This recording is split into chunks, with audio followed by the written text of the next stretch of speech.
The doctor's hand trembled, not slightly, not with fatigue. It was the kind of tremor that comes from fear. He turned the screen away as if shielding me from it. Then his voice, low, strangled. "Leave this hospital now. File for divorce." I stared at him, words refusing to arrange themselves. "What do you mean?" His eyes darted to the door. "There's no time to explain. You'll understand when you see this."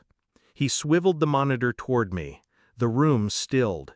Even the hum of the fluorescent lights seemed to falter.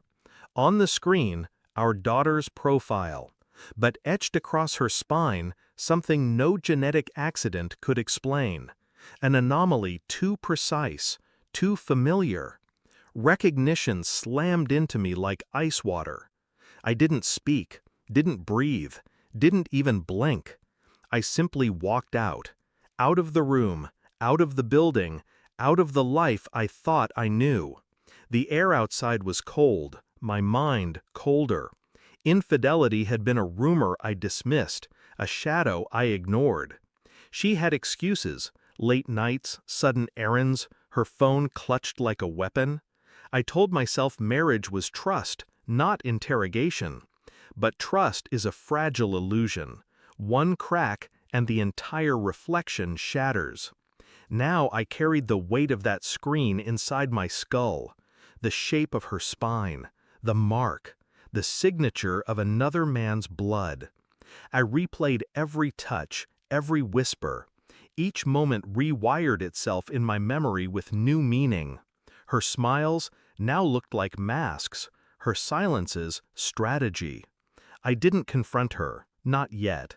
Confrontation is for the impulsive, for the weak. I chose silence. Silence sharpens suspicion into certainty. At home, I watched.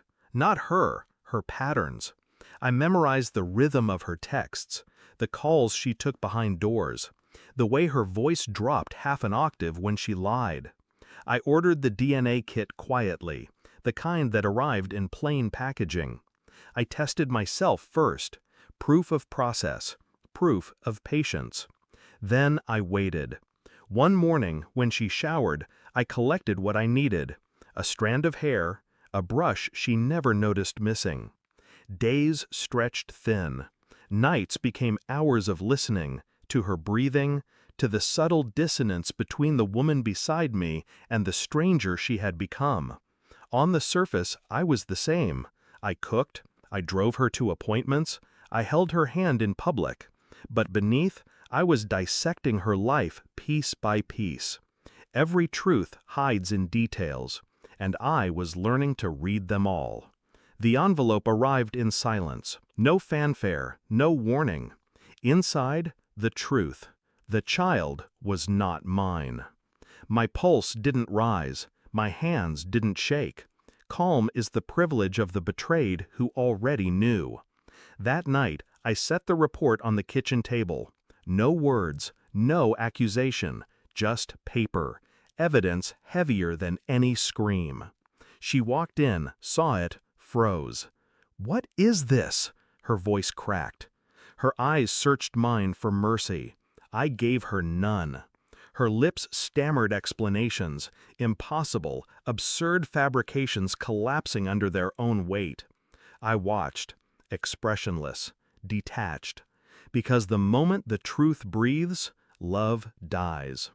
I didn't shout, I didn't curse. I slid my phone across the table, open. Every message she thought she deleted recovered. Every midnight meeting mapped. Every lie pinned like an insect beneath glass. Her breath hitched. Her face drained. She whispered my name like a prayer. I stood, collected my coat. "You'll explain to the lawyer," I said. Not a threat, a verdict. Her knees buckled as I walked past. She reached for me, fingers grazing the air, not my skin. I didn't flinch, because the deepest revenge is not rage, it's absence. I left the house that night, not in anger, in liberation. The street outside was quiet, washed in pale streetlight. My breath hung in the air, steady, controlled. Behind me, Her world collapsed. Ahead of me, mine began again, scarred but sovereign. People imagine betrayal shatters you. They're wrong. Betrayal sculpts you, carves away illusion until only bone remains. And bone does not break easily. I never saw her cry that way again. I never cared to. Because sometimes the cruelest ending is not vengeance or blood.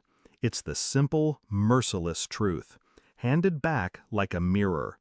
And I had already walked away from the reflection. Love ended on a screen, but clarity began there too, and clarity is the sharpest blade I'll ever carry.